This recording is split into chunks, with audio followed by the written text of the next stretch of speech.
வக்குபு திருத்த சட்டம் திரும்ப பெறு, அதிகாரத்தின் உரிய பங்கு கொடு.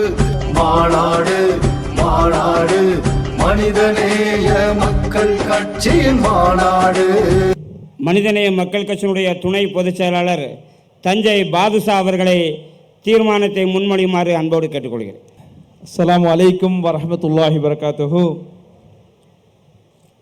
தீர்மானம் 5. பாலஸ்தீனத்தில் நடைபெறும் இன பேரழிவு தடுக்கப்பட வேண்டும். பாலஸ்தீனத்தில் பயங்கரவாத இஸ்ரேல் கடந்த அக்டோபர் 2023 ஆண்டு முதல் மிக கொடூரமான இன பேரழிவுகளை நடத்தி வருவதை உலகமே அறியும். ஊடகங்கள் இதை மிக தெளிவாக காட்டுகின்றன.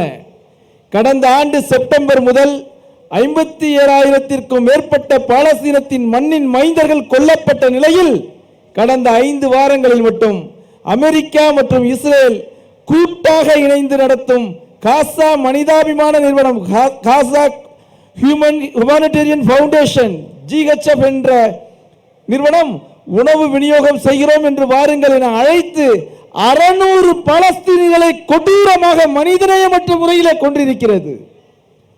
கடந்த செவ்வாய்க்கிழமை உலகம் முழுவதும் செயல்படும் 150 மனிதநேயமிக்க தொண்டு நிறுவனங்கள் GHF செயல்பாடுகளுக்கு கடும் கண்டனங்களை தெரிவித்துள்ளன.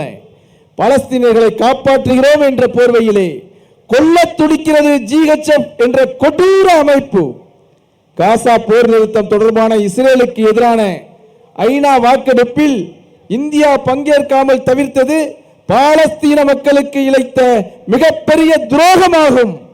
இஸ்ரேலுக்கு ஆயுத ஏற்றுமதி, தொழிலாளர்கள் அனுப்புதல் என இஸ்ரேல் நடத்தும் இனப்படுகொலைக்கு உதவி செய்யும் வஞ்சகத்தை ஒன்றிய பாரதிய ஜனதா கட்சி அரசு நிறுத்திக் கொள்ள வேண்டும். இஸ்ரேலுக்கு ஆதரவாக செயல்படும் ஒன்றிய பாரதிய ஜனதா கட்சியின் அரசின் அவலகரமான செயலை இம்மாநாடு வன்மையாக கண்டிப்பதுடன் இந்திய அரசானது தனது இஸ்ரேல் ஆதரவு போக்கை கைவிட்டு இந்தியாவில் இயங்கக்கூடிய இஸ்ரேல் நிறுவனங்களை வெளியேற்ற வேண்டும் என இம்மாநாடு கேட்டுக்கொள்கிறது.